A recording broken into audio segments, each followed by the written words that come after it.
All right, so today we are diving deep into a story that's wild. Overstock's digital dividend. Buckle up, because it's going to be a ride. You know what's really interesting about all this is that it's not just about finance. We're going to get into some psychology, the whole rise of tech, and honestly, it's got that David and Goliath vibe. Yeah, you're totally right. Financial thriller meets, like, philosophy. So before we even get to the whole dividend thing, let's back up a bit. What's the deal with Patrick Byrne and Overstock? Like, give us the basics. So Patrick Byrne, Yeah. not your average CEO, that's for sure. This guy's got a PhD from Stanford in philosophy. Then he's at Cambridge. Then he's in China, Beijing Normal University. I mean, you don't really see that kind of background leading to, running an e-commerce company. It's like from Play-Doh to patio furniture. Okay, but seriously, Overstock was doing pretty well. Yeah. For a while, at least. Oh, absolutely. They started in '99, selling off basically extra inventory online. But they grew super fast, offering like everything, furniture, jewelry, you name it. And then they went public in 2002, get this, through a Dutch auction. So basically, they let investors bid on the opening stock price, which was pretty unusual back then. Yeah, it sounds like Byrne was not afraid to, like, shake things up. But then things get really interesting when we get to his battle with short sellers. Can you explain, like, why he was so against it? Okay, so short selling itself is, a legit trading strategy. Basically, you borrow stock, sell it, and then hope to buy it back later when the price is lower so you can return it to the lender. That difference is your profit. But Byrne and some others, they believed that short selling, especially the naked kind, was being used to manipulate stock prices, and that it was harming companies like Overstock. So hold on. Naked short selling, that's like selling shares you don't even have yet. Right, exactly. That sounds super risky. Is it even legal? Well, it can be, but it's definitely controversial, and there are a lot of regulations around it. Byrne was convinced that a bunch of hedge funds were using it to, intentionally drive down Overstock's price, costing them money and hurting shareholders. And he didn't just let that happen, did he? Oh, no. Byrne goes on the offensive, full force, public campaign against it all. He even takes out a full-page ad in the Washington Post. Oh, yeah, I remember that ad. Like a whole manifesto against Wall Street. He filed lawsuits, spoke at conferences, tons of interviews. He was all over it. Truly believed there was this whole conspiracy against him and Overstock. Okay, so we've got this, brilliant, outspoken CEO going up against these huge financial institutions, classic David and Goliath, and the digital dividend, that was his secret weapon. Exactly. It was this bold, totally different move, all designed to fight those short sellers he was convinced were manipulating Overstock stock. It was called the Digital Voting Series A1 preferred stock. I mean, try saying that 5 times fast. It was unlike any other dividend, really. So how did it even work? It sounds kind of complicated. Okay, imagine this. For every 10 shares of, regular Overstock stock you got 1 share of this new digital preferred stock. But here's the thing. These digital shares, they were locked up for 6 months at the beginning. So you couldn't trade them right away. Wait, so they're giving shareholders these things they can't even sell? What was the point of that? That's where Byrne's strategy comes in. He was going for a short squeeze. Okay, remind me again what a short squeeze is. Right. So it's basically when short sellers are suddenly forced to buy back shares to cover their positions. And usually the prices are way higher because everyone's trying to buy. So Byrne thought if he made this dividend that short sellers couldn't easily copy or borrow against, they'd be stuck, they couldn't keep their positions, the price would go up, and they'd be squeezed out. So it was like a chess move to outsmart them. Exactly.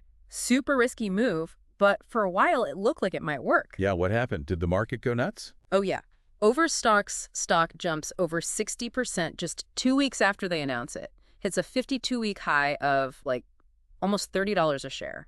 It really seemed like Byrne was going to win. Did he? Did he actually beat the short sellers? It's not that simple. Things take another turn. These big brokers like JP Morgan, Morgan Stanley, they step in. They announce they'll accept cash instead of that blockchain stock. Wait, what? So the short sellers didn't even have to find those digital shares. They could just pay cash to the brokers. Yep. They basically dodged Byrne's whole lockup plan. Oh, man. That's rough. Yeah, the effect was immediate. Overstock stock drops more than 40% from its high.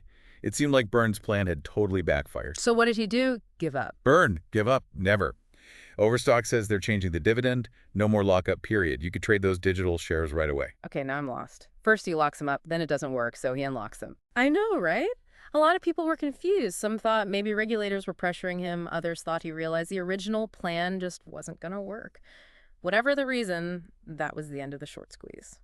So what happened to the stock price in the end? Did it bounce back? Well, right after that change, the stock kept falling. Went back down to like $15 a share. But, and this is the crazy part, it doesn't end there. There's more. Come on, you got to tell me. In the long run, Overstock's stock price did something wild. Within 6 months of that dividend, the stock had gained almost 25 times its value. It hit an all-time high of over $120 a share. Can you believe that? So even though the dividend thing didn't work out how we planned, it actually ended up being good for Overstock. How does that even make sense? That's the thing about this whole story. It's a real head-scratcher. It's hard to say for sure what caused that huge price increase. Was it all the attention from the dividend maybe, or was it just people getting excited about blockchain? Could be a bunch of things, really. Maybe people finally realized that Overstock was actually a good company. Or maybe Byrne's vision, even though it was, different, played a role. It's a question a lot of people are still thinking about. So we've got this super smart, but unconventional CEO, a fight against Wall Street, and a stock move that was both a flop and a win. It's like a movie. It definitely shows that the financial world is full of surprises. And even when you try something really different, you never know what's going to happen. Okay, so after all that craziness with Overstock, what's the takeaway for regular investors? That's the million-dollar question, right? Yeah. The Overstock case, it really shows us that when you do something big in the market, especially something unusual, you can get consequences you never even thought of.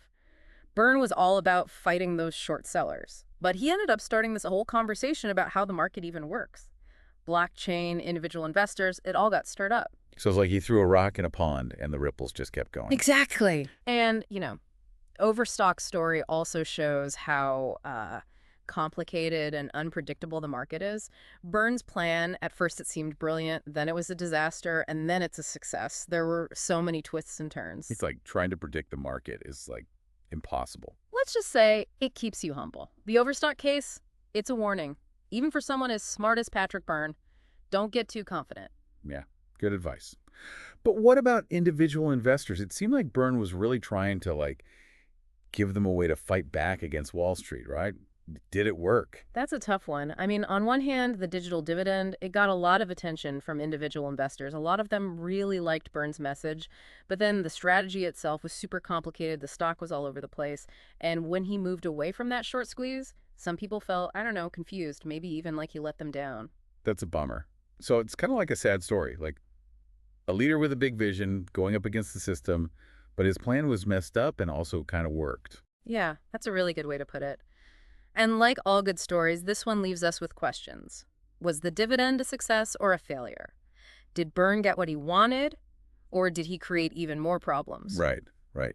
And maybe the biggest question for everyone listening is what can we learn from all this? What does it mean for how we think about investing and, this whole fight between regular people and those giant institutions? Big questions. I think we'll be talking about Byrne and Overstock for a long time. Definitely. So to wrap up our deep dive today, we learned about Patrick Byrne taking on those short sellers, and wow, that whole digital dividend journey definitely shows that the world of finance is full of surprises. Makes you think about how the market really works, Keep those questions coming, and we'll see you next time on The Deep Dive.